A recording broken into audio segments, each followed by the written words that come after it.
অসংখ্য ধন্যবাদ স্টুডেন্ট শাহান মন্ডল মহাশয় 990 চ্যানেলের ভিডিওটি ক্লিক করার জন্য। স্টুডেন্ট, এখন আমি তোমাদের ক্লাস 7-এর বাংলা সাবজেক্টের দেখো 2026 সালের দ্বিতীয় ইউনিট পরীক্ষায় দেখো ফুল মার্কস 50 এর যে প্রশ্নপত্রটি দেখতে পাচ্ছ, এই প্রশ্নপত্রটা দেখো কত সোজা এবং আমি সমাধান করে দিচ্ছি। দেখো কত তোমাদের কাছে ইজি বলে মনে হবে। যাদের এই পরীক্ষাটি হয়ে গেল তারা তো অবশ্যই মিলিয়ে নেবে, আর যাদের এখনও এই ক্লাস 7-এর বাংলা পরীক্ষা হয়নি তো তারা অবশ্যই মনোযোগ দিয়ে দেখো, অবশ্যই তোমরা পরীক্ষায় উপকার পাবে। তো দেখো, ভিডিও শুরু করার আগে তোমাদের রিকোয়েস্ট, ভিডিও ভালো লাগলে অবশ্যই একটা লাইক করে দিও। তো দেখো এক একটা কী বলছে, সঠিক উত্তরটি বেছে নিয়ে লেখো। বলছে দেখো, জনগণ মন অধিনায়ক সঙ্গীতটি কী নামে প্রথমে প্রচারিত হয়েছিল? দেখো বোম্ব সঙ্গীত, এইটা তোমার রাইট হয়ে যাবে। মার্কারির সঙ্গে আরও কটি ধাতু মিশিয়ে দেখো অ্যালয় তৈরি করা হয়েছে? এটা মেকচোর গল্প আছে, দেখো 11টি ধাতু মিশিয়ে। ওকে, তিনেরটা বলছে কোন কাব্যগ্রন্থটি কামিনী রায়ের লেখা নয়? দেখো এই ছাড়পত্র কাব্যগ্রন্থটি সুকান্ত ভট্টাচার্যের লেখা। ওকে, বাকিগুলি সবই কিন্তু এই কামিনী রায়ের লেখা। ওকে, এবং আলো ছায়ার জন্য তো তিনি পুরস্কারও পেয়েছিলেন। তারপরে বলছে দেখো, নোটবুক ভরা কিসে ভরা? নোটবুক দেখো কিলবিল লেখাতে ভরা। 5 বলছে ঠিক বানানটি বেছে নিয়ে লেখো। এখানে দেখো এতগুলো শশীভূষণ বানান দিয়েছে, তার মধ্যে এই প্রথমেরটাই যে তালবেশ্বরে দীর্ঘই, ভয়ে দীর্ঘ, পেটকংসা মূর্ধন্য, এই শশীভূষণ বানানটাই সঠিক। 6টা বলছে নিচের কোনটি দুটি সমার্থক শব্দ ব্যবহারে গঠিত শব্দদ্বৈত? এখানেও দেখো বাড়ি ঘর, বাড়ি মানেও ঘর বা ঘর মানেও বাড়ি, একই কথা বোঝাচ্ছে, এবং এটি হচ্ছে দেখো শব্দদ্বৈত শব্দ। 7 বলছে নিচের যে শব্দটির দ্বারা ভাব প্রকাশক ধনাত্মক শব্দকে বোঝানো হয়েছে সেটি দেখো এখানের মধ্যে হচ্ছে টন টন। ওকে, অর্থাৎ ব্যথা বোঝানোর জন্য এই টন টন শব্দটি, ধনাত্মক শব্দটি ব্যবহার করা হয়। 8টা বলছে প্রদত্ত কোন বানানটি ভুল? এখানে দেখো অ ব মূর্ধন্যয় হর্ষই অবনী, এটা ঠিক। এই সূর্য বানানটা হচ্ছে ভুল, এখানে এক্সট্রা করে জফলা আছে, এই জফলাটা হবে না। ওকে, গায়ক কি জাতীয় শব্দ?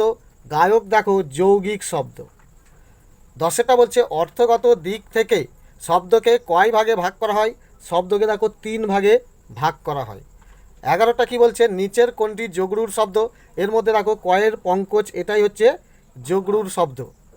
12টা বলছে গলায় গলায় ভাব শব্দটিতে শব্দদ্বৈত ব্যবহার হয়েছে কি অর্থে? এই যে গভীরতা অর্থে, অর্থাৎ বন্ধুত্বের যে গভীরতা, সেই গভীরতা অর্থে এটি ব্যবহার করেছে। ওকে, দেখো টিক মারের এই যে 12টা কোশ্চেন খুবই সোজা, এই 12টা যদি পারফেক্ট টিক মেরে আসতে পারো 12 নাম্বার তুমি পেয়ে যাবে। ওকে, এরপরে দেখো 2-এর দাগের কম বেশি 20টি শব্দে উত্তর লিখতে বলেছে, কি প্রত্যেকটাই দেখো 1 নম্বর মানের। ওকে, বলছে মুড়ো ওরা ব্যর্থ মনস্কাম, এটা দেখো স্মৃতিচিহ্ন থেকে ফেলেছে। মনস্কাম ব্যর্থ হলো কেন? কারণ দেখো স্বার্থলোভী মানুষরা তাদের সাম্রাজ্যের স্বার্থ বজায় রাখার জন্য বা তাদের শক্তি প্রদর্শন করার জন্য সেই শক্তি প্রদর্শন করে এবং স্বার্থ বজায় রেখে এবং বিভিন্ন অট্টালিকা স্মৃতিসৌধ তৈরি করে অনেক বোকা মানুষরা তারা স্মরণীয় হতে চেয়েছিলেন। এই যে মনস্কামটা তাদের ব্যর্থ, কারণ মানুষের মনে জায়গা পেতে স্মরণীয় হতে হলে নিঃস্বার্থ হিসাবে মানুষের মঙ্গল কাজ করে যেতে হবে, সে গরিব হলেও চলবে। যেমন বিদ্যাসাগর, ক্ষুদিরাম, এরা গরিব কিন্তু মানুষের মঙ্গল কাজে জীবনটাকে উৎসর্গ করে দিয়েছিলেন, তাই এরা হচ্ছে অমর। কিন্তু যারা তাদের শক্তি বিভিন্ন স্মৃতিসৌধ গড়ে অমরত্ব লাভ করতে চেয়েছিল তাদের এই আশা মনস্কামটা হচ্ছে ব্যর্থ। ওকে, এরপরে দেখো 2-এরটা বলছে, এগুলো সবই সোজা, খালি একবার করে আলোচনা করে দিচ্ছি, তুমি সব উত্তর বুঝতে পেরে যাবে। কী বলছে দেখো, ঠাকুমা কাকে কোন গল্প শোনায়? এটা দেখো চিরদিনের কবিতা থেকে নেওয়া হয়েছে। ঠাকুমা কাকে? নাতনিকে। কোন গল্প? এই যে আকালের সময় দিশেহারা হয়ে মানুষরা যে দিকে দিকে চলে গিয়েছিল সেই গল্প নাতনিদেরকে ঠাকুমা শোনান, তাহলে এইটা লিখতে হবে। ক্লিয়ার? 3-এরটা কী বলছে দেখো, ডুবে গেলাম তবলার বলে এমন আচরণ কে করেছিলেন? এটা দেখো সেই কাজী নজরুল ইসলামের গান আর নেতাজির বক্তৃতা শুনে কে এরকম তবলার বলে উদ্বুদ্ধ হয়ে ডুবে গিয়েছিল? এটা হচ্ছে লেখক রামকুমার চট্টোপাধ্যায়। কে? রামকুমার চট্টোপাধ্যায়। ওকে, লেখক রামকুমার চট্টোপাধ্যায়, তাহলে খুব সোজা। এখানে বলতে দেখো 4-এরটা আবার এটাও সোজা দিয়েছে, তার চলবার ভঙ্গিটি বড় মজার। ওকে, এটা কোন গল্প থেকে বলো তো? কার দৌড় কত দূর, এই গল্প থেকে তোলা হয়েছে। কার চলার ভঙ্গি? এটা হচ্ছে অ্যামিবা। ওকে, এরপর 5-এরটা কী বলছে, রবীন্দ্রনাথ গিরিডিতে বসে যে 22 থেকে 23টি গান রচনা করেছিলেন তা আজ কী নামে পরিচিত? এটা দেখো সেই দুটি গানের জন্মকথা সেখান থেকে তোলা হয়েছে। কী গান? স্বদেশী গান। ওকে, স্বদেশী গান। ওকে, স্বদেশী গান, স্বদেশী গান ওকে নামে পরিচিত। ক্লিয়ার? অসীমার বিশেষ আগ্রহ কোন বিষয়ে? এটা দেখো মেঘচোর গল্প থেকে নেওয়া হয়েছে। কম্পিউটারে। কি? Computer, computer. ওকে, ময় পয়ে দিতে পারো বা কম ও কম 511টার, এবার সহজে লিখলেও তোমার রাইট দিয়ে দেবে। সাতেরটা বলছে নোট বই কবিতায় উল্লিখিত একটি পতঙ্গের নাম লেখো। নোট বইয়ে দেখো দুটো পতঙ্গ আছে, একটা হচ্ছে ফড়িং, ওকে, আরেকটি কি? আরেকটি হচ্ছে আরশোলা। আরশোলা, আরশোলা বা আরশোলা লিখলেও তোমার রাইট হয়ে যাবে। আটেরটা কি বলছে? চিরদিনের কবিতায় রাত্রিকে কিভাবে স্বাগত জানানো হতো? কিভাবে স্বাগত জানানো হতো? সান্ধ্য শাঁখে। ঠিক আছে, সান্ধ্য দন্তে সহায়িকা দেবে, সান্ধ্য শাঁখে। ক্লিয়ার? সন্ধ্যাবেলায় শাঁখ বাজিয়ে রাত্রিকে স্বাগত জানানো হতো। এরপরে বলছে দেখো স্বর্গের সরুয়ার নামটি কে দিয়েছিলেন? নিশ্চয়ই জানো, মাকু গল্প থেকে। জাদুকর। ওকে, জাদুকর দিয়েছিলেন। বেহারিকে? বেহারি হচ্ছে সোনাটিয়াদের বাড়িতে কাজ করার চাকর, বা লিখবে সোনাটিয়ার বাড়ির চাকর। ঠিক আছে, সোনাটিয়ার বাড়িতে যে চাকরের কাজ করে তাকে বলা হয় বেহারি। এবারে 11টা বলছে দেখো পেছন পেছন রাজ্যের বিপদ টেনে নিয়ে আসিস কেন? এটাও দেখো মাকু গল্পের একটি লাইন। কে কাকে এ কথা বলেছে? এটাও দেখো হোটেলওয়ালা ঘড়িওয়ালাকে বলেছে। কে? হোটেল ওয়ালা কাকে বলেছে? ঘড়িওয়ালাকে। ঘড়িওয়ালাকে বলেছে। সোজা। তারপরে দেখো 12টা বলছে ফাঁদে কে পড়েছিল? ফাঁদে দেখো শেষে ছুটে গিয়ে পেয়াদা পড়েছিল। কে? পেয়াদা। মাকু গল্পের পেয়াদা ফাঁদে পড়েছিল। তাহলে এই শর্ট কোশ্চেনগুলোও সোজা, এখানেও যদি তুমি পারফেক্ট করে আসতে পারো প্রত্যেকটাই পুরো নম্বর তুমি পেয়ে যাবে। এরপর দেখো 3 নম্বর দাগের যে কোশ্চেনগুলি পড়েছে দেখো প্রত্যেকটা 3 নম্বরে বলে দেখাচ্ছে, কিন্তু প্রত্যেকটাই দেখো 1+1+1 সব শর্ট কোশ্চেন। তাহলে এখানে উত্তরগুলো এখানেও আমি দেখো বলে দিচ্ছি, বুঝতে পেরে যাবে। প্রকৃতিকে ধ্বংস করা একটা অপরাধ, এটাও দেখো মেঘচোর গল্প থেকে নেওয়া।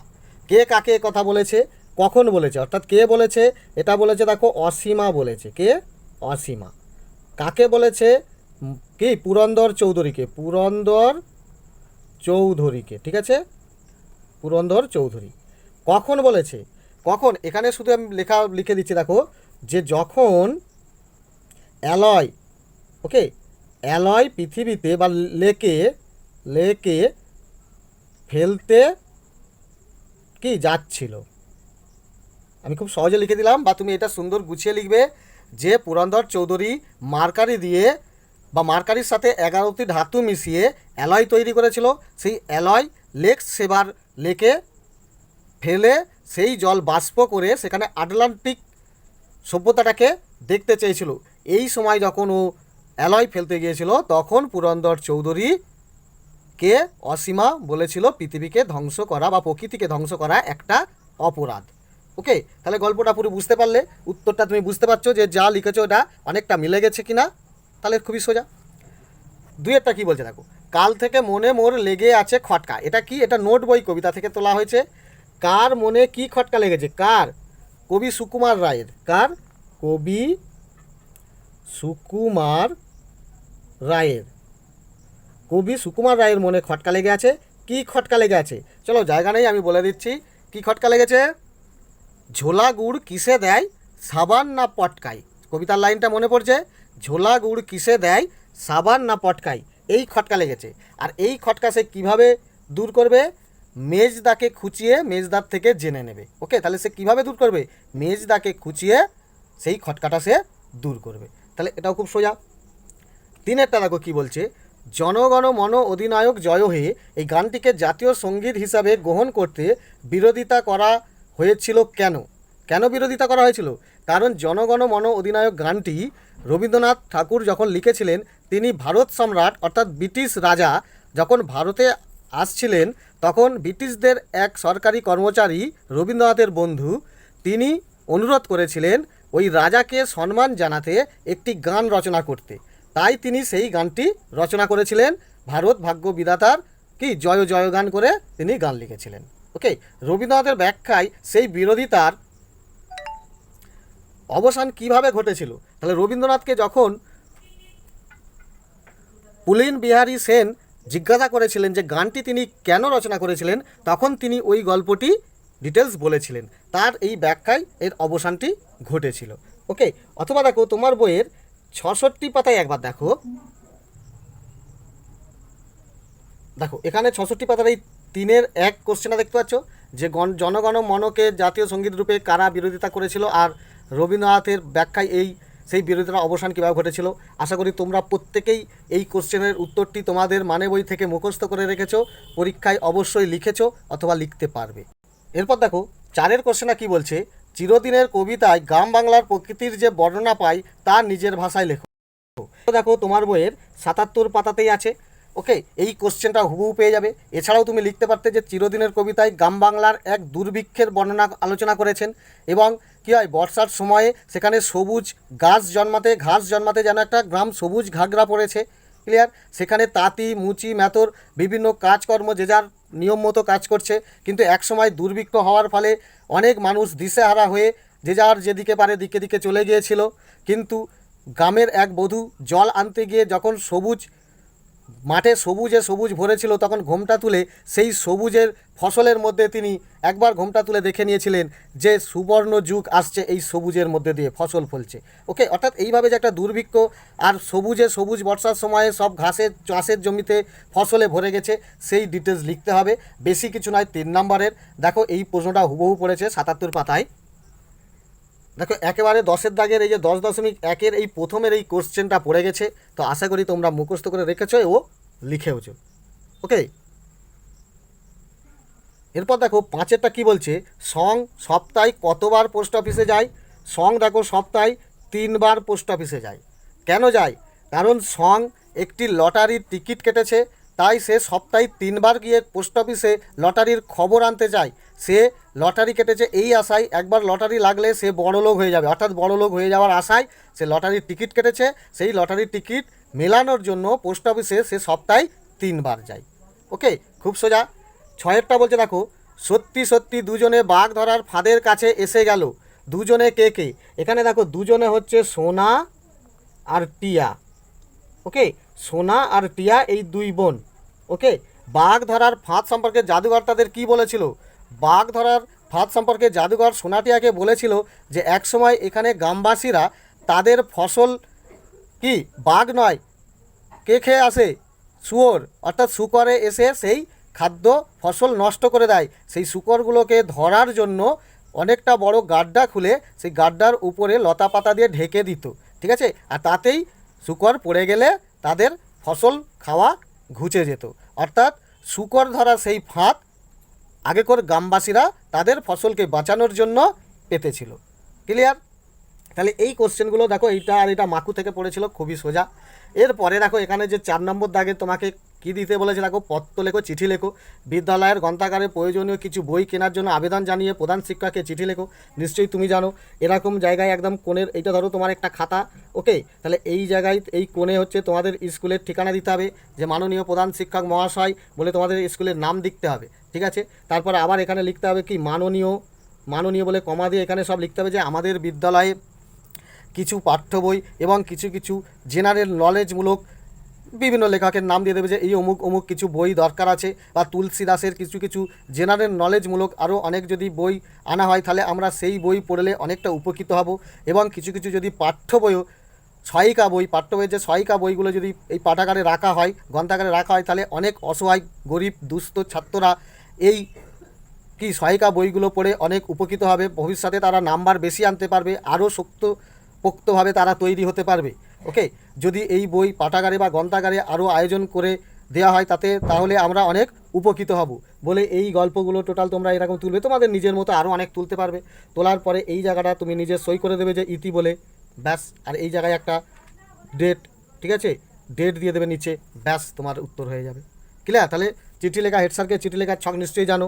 আবার দেখো আর একটা চিঠি, এইটা ধরো তোমার খাতা, কি বলেছে, অসুস্থতার কারণ জানিয়ে অনুপস্থিত ছিলে, এই ছুটির মঞ্জুর জানিয়ে প্রধান শিক্ষকের চিঠি। তো এইখানেই লিখবে মাননীয় প্রধান শিক্ষক মহাশয়, ঠিক আছে। তারপরে যে যার স্কুলের নাম লিখবে, দিয়ে এখানে মহাশয়, এখানে তোমার ডিটেলস সব লিখবে যে কেন বিদ্যালয়ে অসুস্থতা কী ছিল, তুমি যেতে পারলে না। এইখানে ইতি বলে তোমার সই করে দিচ্ছ, দিয়ে এই সাইডে একটা ডেট দিয়ে দিচ্ছ বা তাং দিয়ে ডেট দিয়ে দিচ্ছ, ব্যাস। তাহলে চিঠি লেখাও খুব সোজা, এই ছকগুলো ঠিক পারফেক্ট করতে হবে। ওকে, তো দেখো এই ছিল তোমাদের কোশ্চেন। আশা করি তোমরা পরীক্ষা খুব সুন্দর দিয়েছো, আর যারা এখনও পরীক্ষা দেওনি তাদেরও সুন্দর পরীক্ষা হবে, এই আশা নিয়ে আজকের ভিডিওটি আমি এইখানেই শেষ করলাম। দেখা হবে পরবর্তী ভিডিও নিয়ে।